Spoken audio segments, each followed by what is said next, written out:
రెండు మా అన్నమయ్య పుత్రిక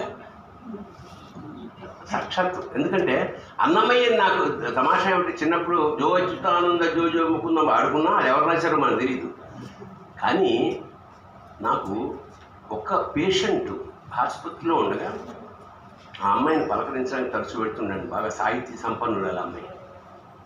ఆ అమ్మాయి ఒక క్యాసెట్ పెట్టేది రోజు. పెడితే ఫస్ట్ టైం అన్నమయ్య పాటలు వింటూ ఎవరు పాడారంటే శోభారాజు గారని. ఆవిడ అప్పుడు నాకు తెలియదు. అందులో సిరుత నవ్వుల వాడు సిన్నెక్క, వీడు బెరుపెరగడు చూడవే సిన్నెక్క. అన్నమయ్య జాను తెలుగన్నమాట. చాలా పదాలు మనకు అర్థం కావు.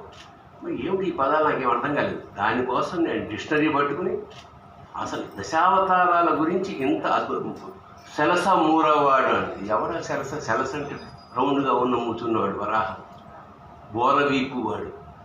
ఇలాగా ఒక్కొక్క పదం మనకు చాలా అర్థం కావు. అంటే జానుతను. సో ఈవిడ వల్ల నాకు అన్నమయ్య పరిచయం వేయండి.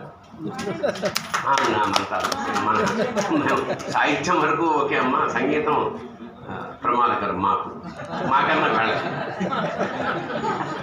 అలాగా అన్నమయ్య అంటే నిజంగా కొంతమంది సృష్టిస్తారన్నమాట. అన్నమయ్య ప్రచారం కోసం శోభారాజు గారు సృష్టించబడ్డారు.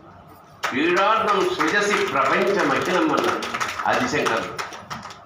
లేకపోతే అన్నమయ్య పాటలు ఎవరికి తెలియదు. ఇంత ప్రచారం, అదిగో అన్నదిగో అంటే మనకి ఇంకా ప్రపంచంలో ఎవరు ఆవిడే గుర్తొస్తుంది. ఎంత పుణ్యం, అసలు ఎంత పుణ్యం చేసుకుంటే ఆ జన్మ.